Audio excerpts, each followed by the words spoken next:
a tous vécu ça, non? Dire oui à un truc et juste après se demander: «Attends, pourquoi j'ai accepté déjà?» C'est fou comme ça peut être rapide parfois. Alors aujourd'hui, on plonge dans ce sujet fascinant, la psychologie de ce qu'on appelle la soumission ou compliance en anglais. Qu'est-ce qui nous pousse comme ça à dire oui? Pour cette exploration, on s'est penché sur pas mal de recherches en psychosocial. On trouve de bons résumés par exemple sur Wikipédia, l'article Compliance.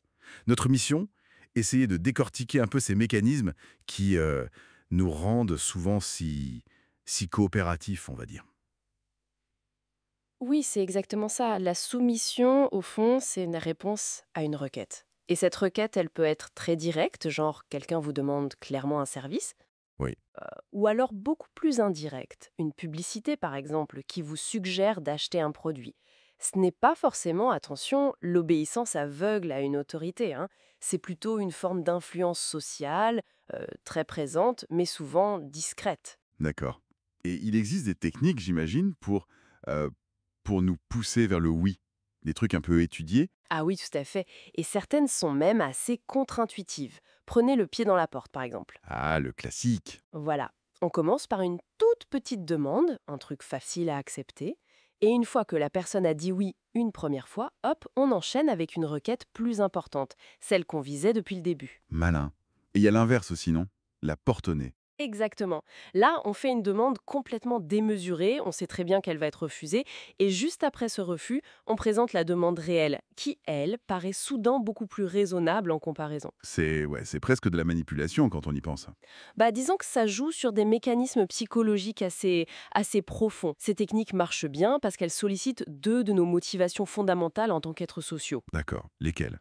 Alors, premièrement, il y a ce qu'on appelle l'influence informationnelle. C'est notre besoin d'exactitude, de croire qu'on fait le bon choix. On a tendance à se conformer parce qu'on pense que les autres détiennent peut-être une information correcte que nous, on n'a pas. On veut pas se tromper, en gros. C'est ça. Et deuxièmement, si l'information n'est pas claire ou si on doute, alors c'est l'autre moteur qui prend le dessus, l'influence normative. Le besoin d'être accepté. Voilà, le besoin d'affiliation, on veut être apprécié, faire partie du groupe, maintenir de bonnes relations. Dire non, ça peut créer une tension, un malaise social qu'on préfère souvent éviter. Ah oui. Pensez à la norme de réciprocité, par exemple. Si quelqu'un vous fait une faveur, vous offre un petit quelque chose, bah vous vous sentez presque obligé de rendre l'appareil plus tard. Refuser une demande après ça, ça devient plus compliqué. Oui, ça me rappelle cette expérience de H, hem, avec les lignes de différentes longueurs. C'est fou de voir des gens donner une réponse manifestement fausse, juste parce que tout le groupe la donne. Exactement. Ça illustre parfaitement ces deux influences. On suit le groupe soit parce qu'on pense qu'il a raison, informationnelle, soit pour ne pas être le seul à détonner, normative, ou souvent un mélange des deux. Et l'expérience de 1000 grammes, avec les chocs électriques, ça aussi c'est lié? Absolument.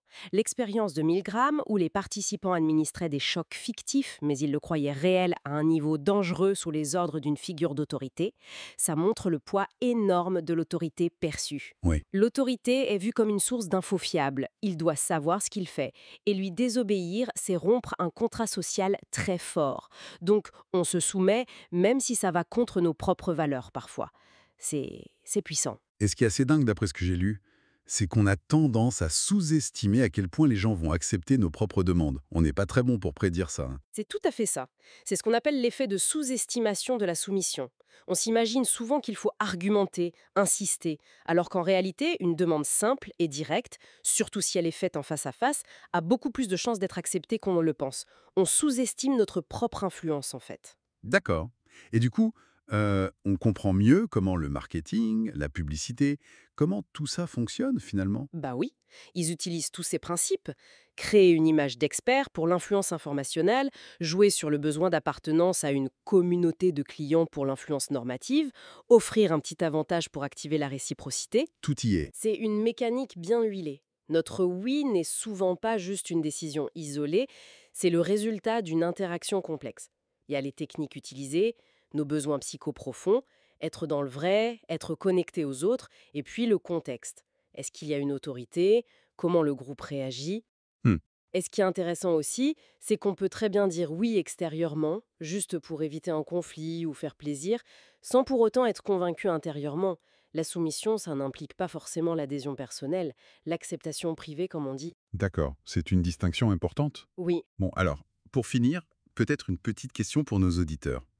Sachant tout ça, sachant que des détails parfois tout bêtes, comme avoir le même prénom qu'une personne ou juste une suggestion bien tournée, ça peut augmenter la soumission. Et qu'en même temps, on sous-estime notre propre capacité à influencer les autres. À quel point nos choix de tous les jours sont-ils vraiment purement personnels?